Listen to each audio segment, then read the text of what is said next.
കൂടണമെങ്കിൽ കാണണം തടി ശിവപേരൂര്.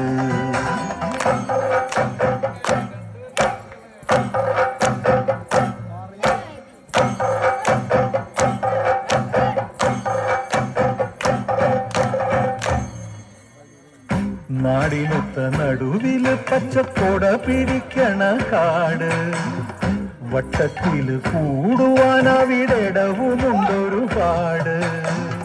തേക്കിൻകാട് തേക്കിൻകാടെന്ന് പറഞ്ഞു പോരണ പേര്, കൂടണമെങ്കിൽ കൂടണം തടി ശിവപേരൂര്.